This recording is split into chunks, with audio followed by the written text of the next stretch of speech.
వచ్చారు సార్ ఈ గొడవడండి కలెక్టర్ మాకు గొడవ ఎందుకని అవకాశాలు పెట్టారు. మేము అంటుంది ఏంటంటే కులసంఘ నాయకులతో మీటింగ్ పెట్టారు. ఇలాంటి మీటింగ్ ఒక నెలకు మీటింగ్ పెట్టండి, మేము వస్తాం.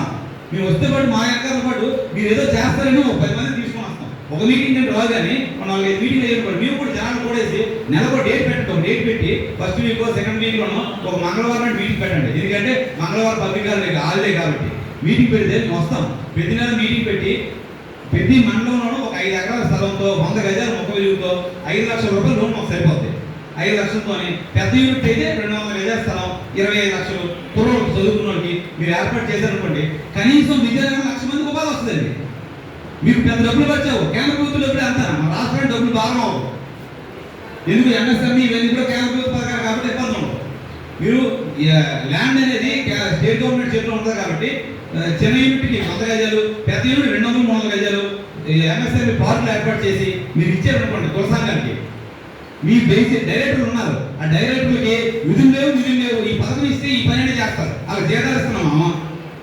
మరి ప్రభుత్వం డబ్బులతో జీతాలు ఇస్తున్నారు, అంత ఈ పని చేయించండి. జిల్లాకు డైరెక్టర్ ఉన్నారు, ఆ డైరెక్టర్ గారు రోడ్డు మీద పంపించారనుకోండి, ఆలే తిరిగి సంఘాలు ఏర్పాటు చేస్తారు. 5 మీరు గవర్నమెంట్ అనౌన్స్మెంట్ చేసినప్పుడు జనాలు వస్తారు. వీటి వల్ల విజయనగరం జిల్లాలో 1,00,000 మందికి ఉపాధి వస్తుందండి. ప్రత్యక్షంగా 1,00,000 మందికి ఉపాధి, పరోక్షంగా ఎంతమంది వస్తారు వాళ్ళ విషయం. దీనికి డబ్బులు కూడా మన రాష్ట్ర ప్రభుత్వం నుంచి రూపాయలు కూడా ఖర్చు అవుతుంది. ఎందుకంటే ఇవన్నీ సెంట్రల్ గవర్నమెంట్ పథకాలే. ఈ గొర్రెలు లోన్లు ఉన్నాయి, 50% సబ్సిడీతో నేషనల్ స్టాక్ మిషన్ ఉంది. తర్వాత ఏంటంటే కోల్డ్ పెంపకం ఉన్నాయి. ఇవన్నీ కూడా బీసీ కులాల్లో ఏదో కులానికి ఏదో దాంట్లో ఇవ్వచ్చు. ఉదాహరణకి 50 ఉన్నారు, నేషనల్ స్టాక్ మిషన్లో గొర్రెలు సబ్సిడీతో 50% సబ్సిడీ ఇవ్వచ్చు. అలాగా మరి ఇందాక మా సోదరులు చెప్పారు స్వర్ణకారులకి, దాంట్లో ఎంఎస్ఎంఈలోను ప్రధానమంత్రి ఎంప్లాయ్మెంట్ జనరేషన్ స్కీమ్ అని ఒక స్కీమ్ ఉంది. దాంట్లో 25 లక్షల దాకా లోన్ ఇవ్వచ్చు. అర్బన్లో పెడితే 20% సబ్సిడీ వస్తుంది, రూరల్లో అయితే 35% సబ్సిడీ వస్తుంది. అదే మహిళ అనుకోండి 40% సబ్సిడీ వస్తుంది.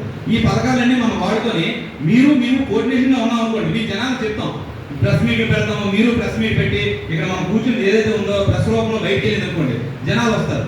ఈ విధంగా మనం పూర్తి స్థాయిలో సమన్వయంగా చేసి డైరెక్టర్లు మొత్తం బీసీ సంబంధించిన ఎవరైతే విభాగాలు ఉన్నాయో డిఐసిని, తర్వాత ముఖ్యంగా ఏంటంటే బ్యాంకర్స్ నుంచి విపరీతమైన ఇబ్బంది ఉందండి. లాస్ట్ టైము వాల్మీకి జయంతి రోజు డిఆర్ఓ గారు అనుకుంటా ఉన్నారు. డిఆర్ఓ గారు ఉన్నప్పుడు మీటింగ్లో మేము చెప్పాం, కానీ